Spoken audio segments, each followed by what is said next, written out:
Assalamualaikum warahmatullahi wabarakatuh. Salam dan bahagia.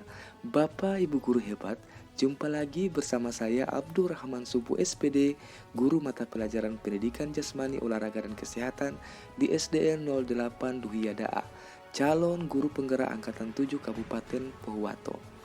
Pada tayangan kali ini, saya akan memaparkan koneksi antar materi modul 1.1.A.8 tentang kesimpulan dan refleksi pemikiran Ki Hajar Dewantara.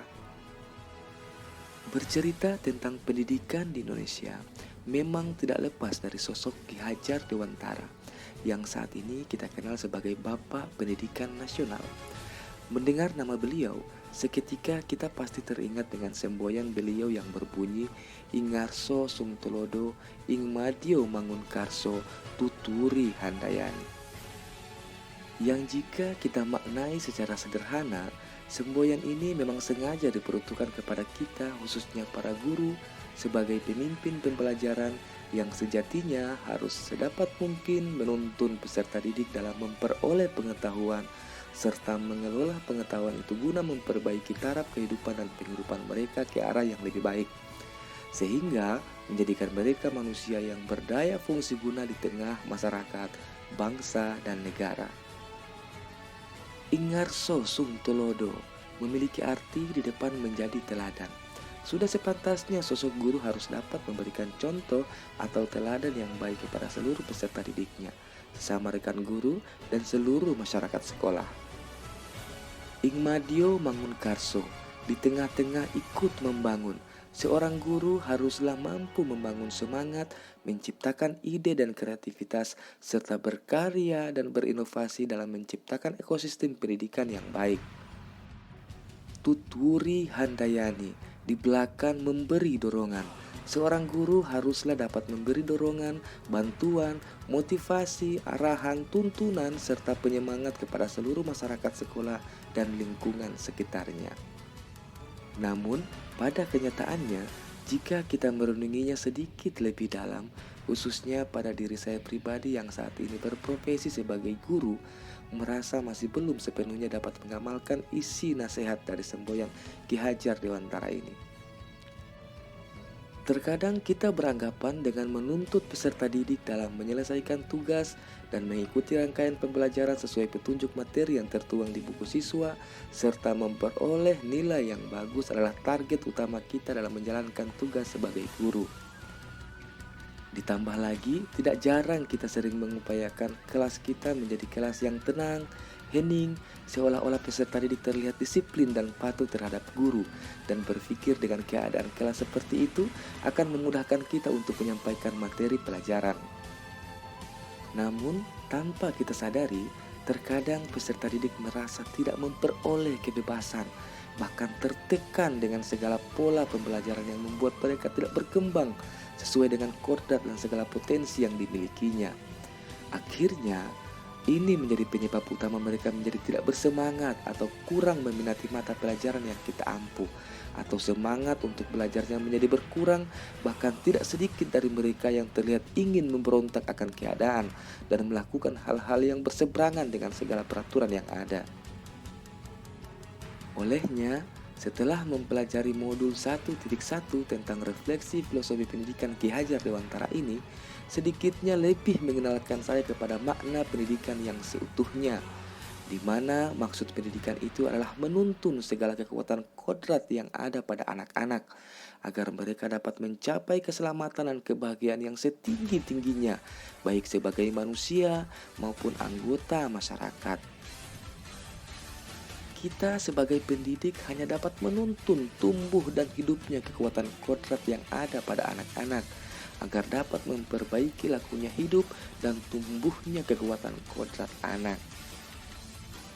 Pendidikan sudah sepatutnya berpihak pada anak, bebas dari segala ikatan, dengan suci hati mendekati sang anak, bukan untuk meminta sesuatu hak, melainkan untuk berhamba pada sang anak.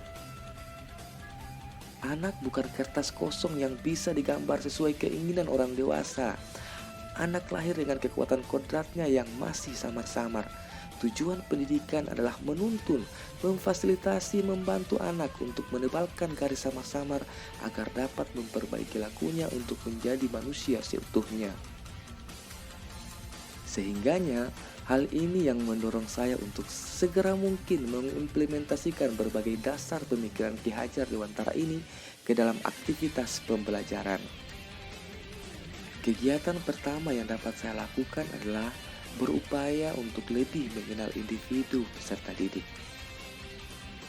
Secerdas apapun seorang dokter dalam mengobati pasiennya, tidak dapat memberi resep obat sebelum mendiagnosis penyakit yang diderita pasiennya. Begitupun kita sebagai seorang penuntun, selayaknya tahu siapa yang kita tuntun. Sehingganya, kesadaran akan keadaan dan kebutuhan anak sangat diperlukan dalam proses pendidikannya. Sebab, pendidikan yang kita berikan bukan berdasarkan apa yang ingin kita beri, melainkan apa yang mereka butuhkan. Hal ini sejalan dengan pemikiran Ki Hajar Dewantara bahwa pendidikan anak perlu mempertimbangkan kodrat alam dan kodrat zamannya. Terlebih lagi dengan kemajuan ilmu pengetahuan dan teknologi seperti sekarang ini, tidak jarang kita temui kehidupan sosial anak-anak banyak mengalami pergeseran nilai-nilai budayanya. Nah, dari sini kita dapat menerapkan kegiatan-kegiatan yang berbasis kearifan lokal. Dalam hal ini, karena saya berada di daerah Gorontalo, maka saya mengambil kekuatan sosiokultural Huyula yang dapat menjadi dasar penguatan karakter peserta didik.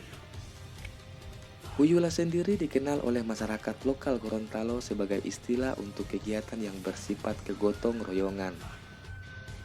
Huyula terdiri dari beberapa jenis kegiatan, seperti ambu atau kerja bakti untuk kepentingan umum yang dapat dikontekstualkan melalui kegiatan piket kelas dan pengerjaan tugas kelompok di dalam maupun di luar kelas.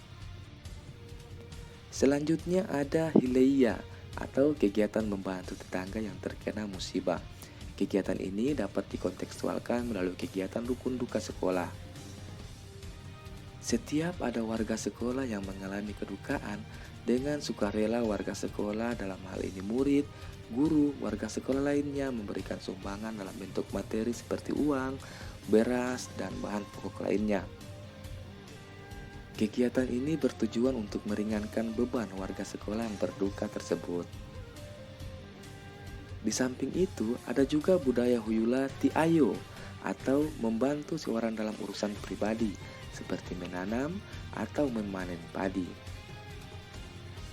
Ini juga dapat dikontekstualkan dalam pemanfaatan tutor sebaya pada proses pembelajaran.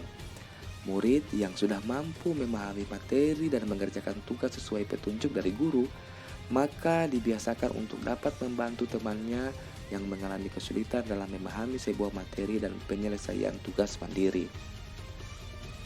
Dengan demikian, kegiatan-kegiatan yang berbasis kearifan lokal inilah yang dapat menanamkan rasa kecintaan peserta didik terhadap berbagai kebudayaan di lingkungannya, serta menguatkan sikap solidaritas, menghormati, serta menghargai sesama.